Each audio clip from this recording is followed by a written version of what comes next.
Section 1. You will hear an agent calling from Farrelly Mutual about the recent homeowners insurance inquiry. First, you have some time to look at questions 1 to 6.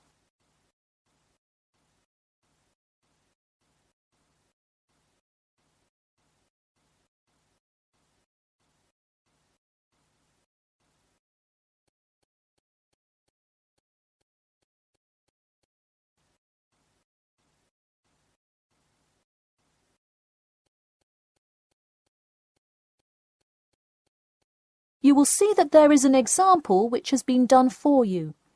On this occasion only, the conversation relating to this will be played first.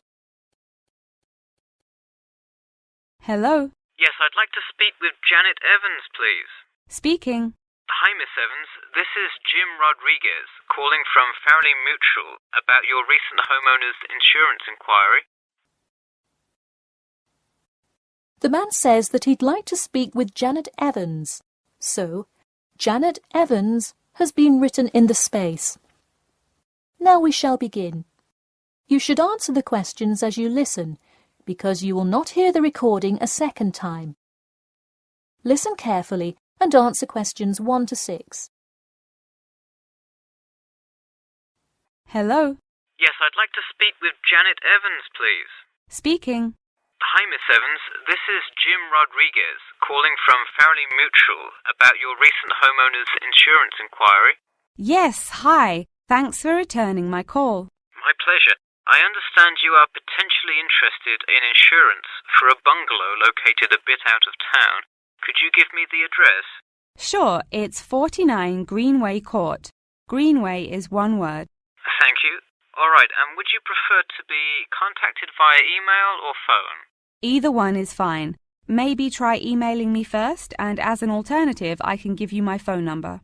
Great, and what is your email address? pk2@cat.com. Did you say cat as in the animal? Yes, it is the acronym for the construction company I work for. I'm sure you've seen them around. Yes, I have, and could you give me your primary phone number and the best time to reach you? Sure. The number is 020-4251-9443. I am generally unable to answer my phone at work, but any time after 5:30 p.m. is fine. I will make a note of that here. Now, I'm going to ask you a little bit about property itself, so we can make an accurate estimate of the cost of insuring your home. Could you tell me the size of your house? Well, I don't have the exact measurements, but I'm pretty sure it's right around 80 square meters. Should I measure it and call you back later? No, that's completely all right. I'll write 80 square meters for now to get the estimate, and then an agent will come get the exact measurements later on if you decide to purchase our insurance. Okay, great. And what material is your house made of? For example, wood, brick, stucco? It's mainly brick. Great. That will give you a lower rate than most of the materials, since it is so strong. Wonderful. And do you have any sort of home security, Miss Evans? We don't have a fence or anything yet, but we have an alarm system that we use regularly. Good. Before you hear the rest of the conversation, you have some time to look at questions 7 to 10.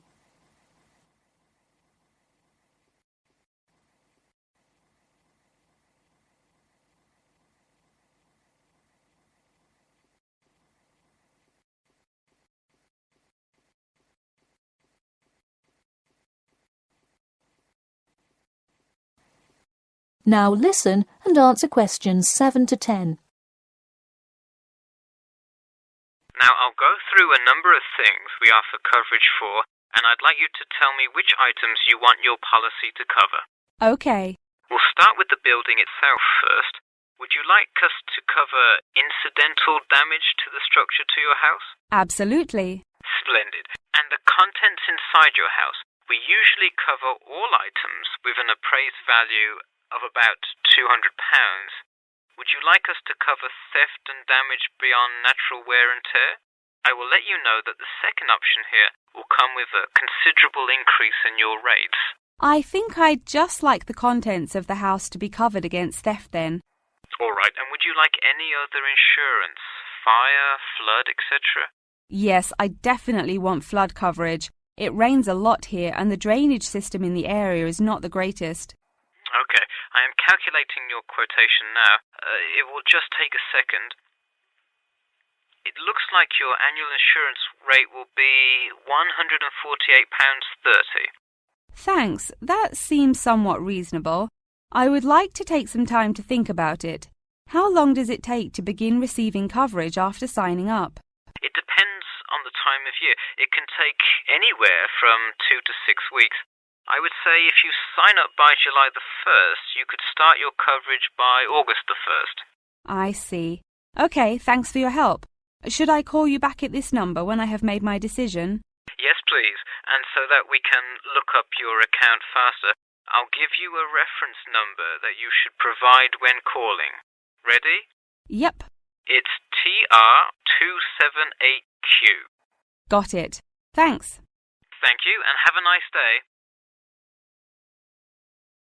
That is the end of section 1. You now have half a minute to check your answers.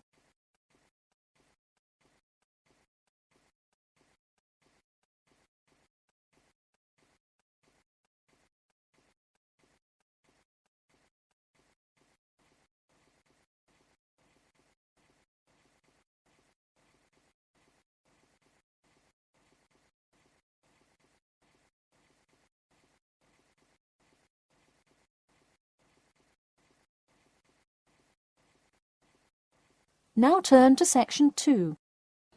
Section 2. You will hear a talk about a pool and outdoor venue created by some people. First, you have some time to look at questions 11 to 14.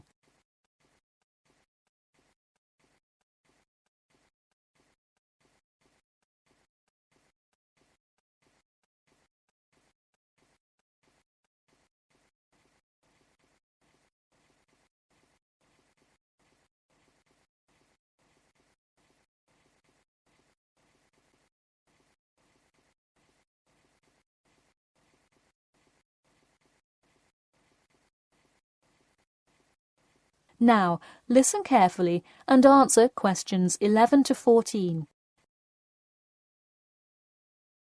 Hey, if you're just joining us on WKPX The Sound, welcome.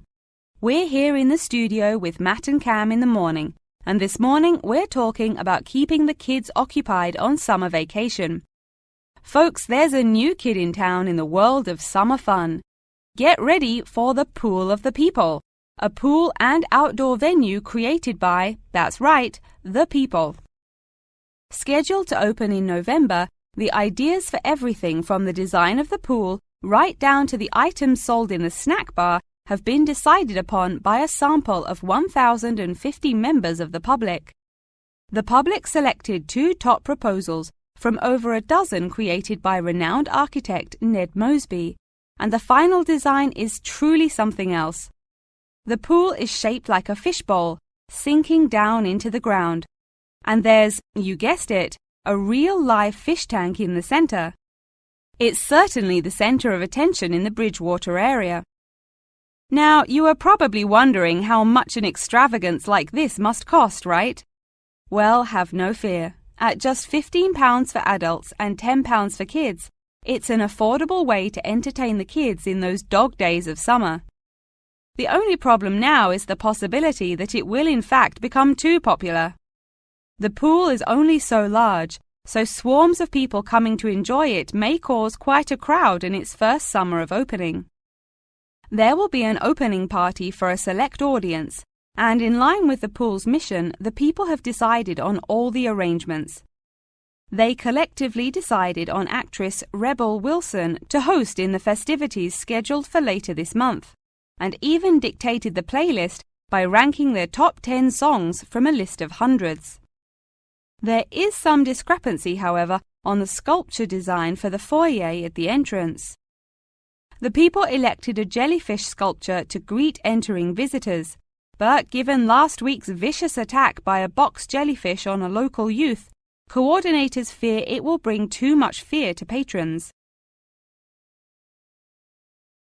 Before you hear the rest of the talk, you have some time to look at questions 15 to 20.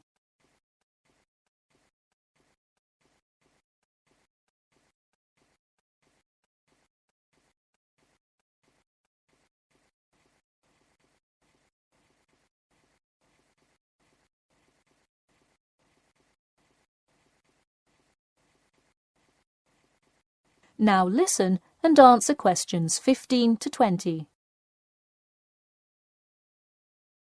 The theme of the clubhouse is set to be International Waters, with a different section representing each continent, designed by the legendary local artist Roberta Annuzzi. Representing Asia in the reception area will be a mosaic made up of prominent animals indigenous to the continent. A camel, a panda, and the Siberian white tiger, to name just a few. In the West Lounge, feel the cool, icy vibes of the Transantarctic Mountains of Antarctica. Makes you cold just thinking about it, doesn't it? Just seeing a wall with a mural of the glacial mountains is almost enough to cool you off on a December afternoon. Almost. Why not make the trip to the pool a social studies lesson at the same time? The theme in the ladies' lounge room for Africa may not be what you expected. A safari? Drum music? The Nile River? No. Did you know that Africa was home to the first jewelry? I sure didn't. By contrast, as you may expect, North America's theme for the card room is as modern, even futuristic as it gets. Annuzzi created for North America a sort of absurdist print, interestingly juxtaposing the moon landing of 1969 with an abstract depiction of humans living on Mars. Seems to me like an interesting commentary on the future of space exploration. And in the men's lounge room, the ancient forts of Sparta, Rome, Greece, and other European civilizations fittingly exhibit the strength and combatant characteristics of these societies. Finally, the cafe and breakfast room area is an enchanting round room that draws all attention to its center, where there is a strikingly realistic sculpture of a volcano. The delicious food may actually be only the second most exciting part of this room, in comparison to the 9-foot statue, complete with brightly colored molten lava to characterize South America. Honestly, it is like a museum visiting each room of the clubhouse. Why not make the trip to the pool an educational one for the kids? We're going to take a quick commercial break here at WKPX, but we'll be back in 10 with more on what's touted to be the summer's hottest place to beat the heat. That is the end of section 2. You now have half a minute to check your answers.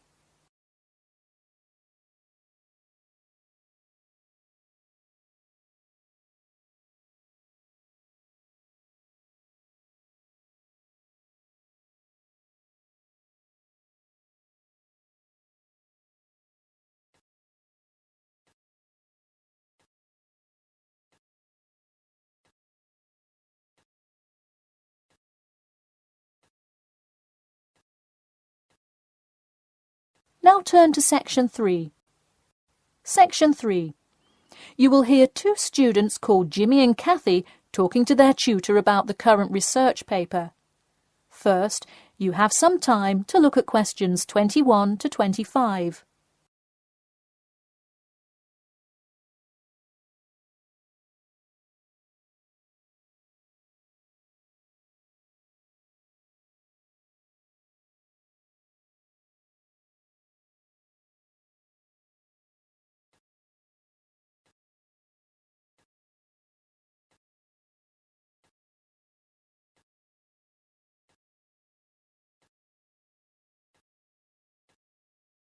Now, listen carefully and answer questions 21 to 25.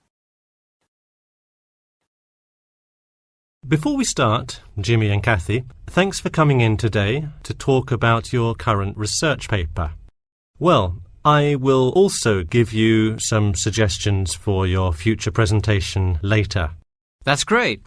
Okay, I've read the introductory chapter, and so far I like where you're going with your research, you two. Thanks. What did you think of the procedure section? I haven't got there yet. I'll get to that and the results and discussion section in a bit. Oh, if you haven't read the rest, are you just saying you like the introduction? No, the layout is really well done. You have each section clearly marked and have the header and footer perfectly formatted, and your title page is right on the money. A lot of students have trouble with that one. To be honest, we did refer a lot to the example we received in class.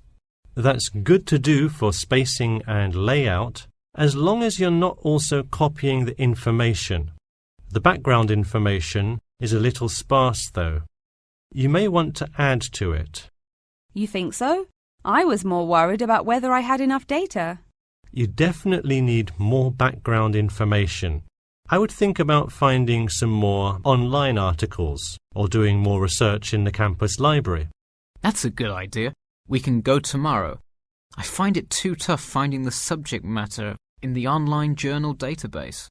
I also like being able to flip through the physical journal, as opposed to trying to scroll down on a computer. Me too. Oh, I almost forgot. I've included all of my citations in the abstract, but could you help me with the bibliography? I should be using a bibliography, right? Not an appendix. Sure, I can help with that. Yes, for this type of scientific research paper, list all sources that you cite in the body of your paper in a bibliography. Go to the website I gave you last time to see the exact way to list each source. Okay, thanks. I'll do that. We still have a lot of things to fix up. Yeah, but there's a lot of good stuff here to work with. So enough about the paper. How is the presentation going? Well, it's all right. I'm going to go try out the new presentation software while Jimmy's working on the bibliography. Yeah, we are hoping to make an animation of an actual pump, but still have a lot to learn about how to do that. Before you hear the rest of the talk, you have some time to look at questions 26 to 30.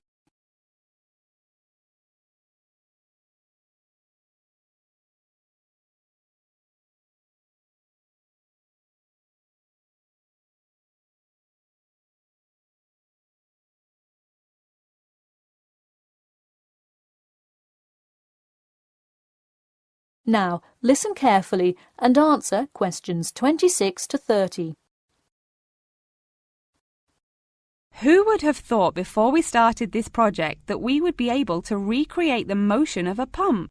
This stuff is just so interesting. So glad to hear it. Yeah, I am glad I took engineering this semester. I would definitely like to keep up with it. You know, there's an organization called the Machine Engineer Society. You should look into joining it. You'd need to score well in your engineering class to qualify, but I think you can do it. Interesting. I will definitely check it out. I would really like to get in contact with some professionals in the engineering field to find out more. I don't really know anyone in the field now, though. I think if you keep meeting people in your classes and professors, you'll be able to get in contact with some really helpful people. Well said, Jimmy. If engineering pumps is something you both are specifically interested in, make sure you stay up to date on new developments. In fact, you could visit the local water treatment facility periodically to see what new developments are going on. That may be a good way to get some practical experience. Well, I don't think they would let you handle any equipment by just visiting the facility. If you really want to get your hands dirty, so to speak, I would recommend instead seeking a summer internship. Wow, you have so many helpful suggestions for getting a leg up. Now, if only you could tell me how to get my work published. Wouldn't that be nice? Well, honestly, all you really need to do is, once you have a dissertation, present it. Present it often and to many audiences, and once you get feedback, adjust it. You'll get published one day. Wow, this meeting has been truly inspiring. Thanks for your help. That is the end of section 3. You now have half a minute to check your answers.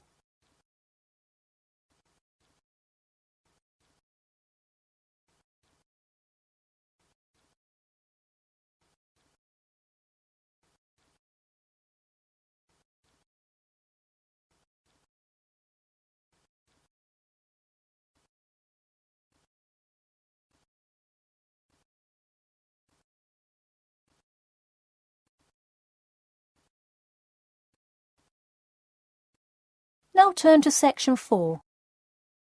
Section 4. You will hear a talk about amber, the formation of amber and its applications in different fields. First, you have some time to look at questions 31 to 40.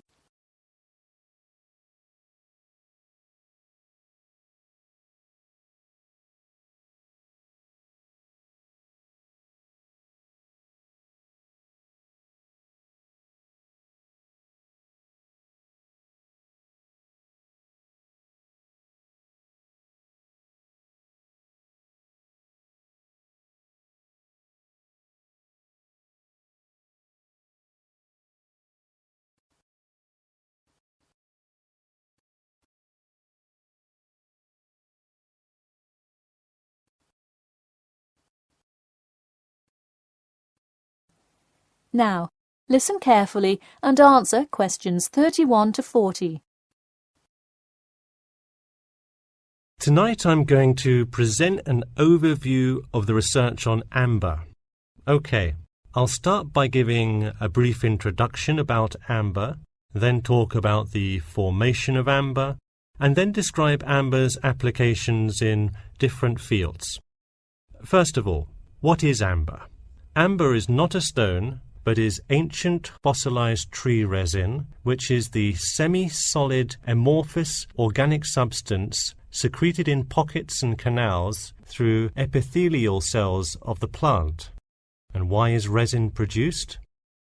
Although there are contrasting views as to why resin is produced, it is a plant's protection mechanism.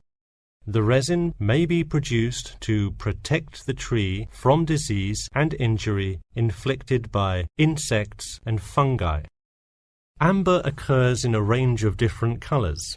Besides the usual yellow, orange, and brown, other uncommon colors are also associated with it. Interestingly, blue amber, the rarest Dominican amber, is highly sought after. It's only found in Santiago, Dominican Republic. There are several theories about what causes the blue color in amber. The most common one links it to the occurrence of volcanic dust that was present when the resin was first pressed out from Hymnaea protera millions of years ago. At this point, you might be curious about how amber is formed. Molecular polymerization resulting from high pressures and temperatures produced by overlying sediment transforms the resin first into copal. Sustained heat and pressure drives off terpenes and results in the formation of amber. Copal, that I've just mentioned, is also a tree resin, but it hasn't fully fossilized to amber. More generally, the term copal describes resinous substances in an intermediate stage of polymerization and hardening between gummier resins and amber.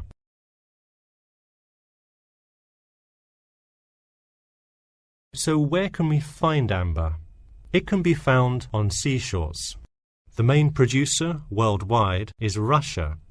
In fact, about 90% of the world's available amber is located in the Kaliningrad region of Russia, which is located on the Baltic. Here, the resin is washed up on the coast after being dislodged from the ocean floor by years of water and ocean currents. However, exposure to sunlight, rain, and temperate extremes tends to disintegrate resin. This also indicates that amber is not really an ideal fossil preservative for most uses. We've already learned that amber is made of tree resin. It often includes insects that were trapped within the tree many millions of years ago. A piece with a visible and well-arranged insect is generally valued much higher than simple, solid amber. One Dominican amber source reported finding a butterfly with a 5-inch wingspread. This is both a large and unusual find, and most butterfly specimens have no more than a 2-inch wingspan. Inclusions in Dominican amber are numerous, 1 inclusion to every 100 pieces. Baltic amber contains approximately 1 inclusion to every 1,000 pieces. Now that you have a basic knowledge of amber, I'd like to talk a bit about amber's application in different fields. First, amber is appreciated for its colour and beauty. Good quality amber is used to manufacture ornamental objects and jewellery. For instance, using a variety of exclusive, first-class quality natural Baltic amber with silver to make natural amber jewellery. But due to the biodegradation of amber fossils, people with amber jewellery have to take special care of it to ensure that the amber is not damaged. It was previously believed that amber worn on the neck served to protect one from diseases of the throat and preserved the sound mind. Callistrate, a famous doctor in the Roman Empire, wrote that amber powder mixed with honey cures throat, eye, and ear diseases, and if it is taken with water, eases stomachache. While the mystery around that use of amber has not been cleared, one thing is sure: it will help effectively to defeat small malaises. Amber has even been used as a building material. Amber created the altar in St. Brigida Church in Gdansk, Poland. In St. Petersburg, Russia, the walls of the famous Amber Room were lined with intricate carvings and inlaid designs. This palace room is being reconstructed from photographs and can be visited at the Catherine Palace, located in the town of Tsarskoye Selo. And finally, the fourth use of amber is that... That is the end of section 4. You now have half a minute to check your answers.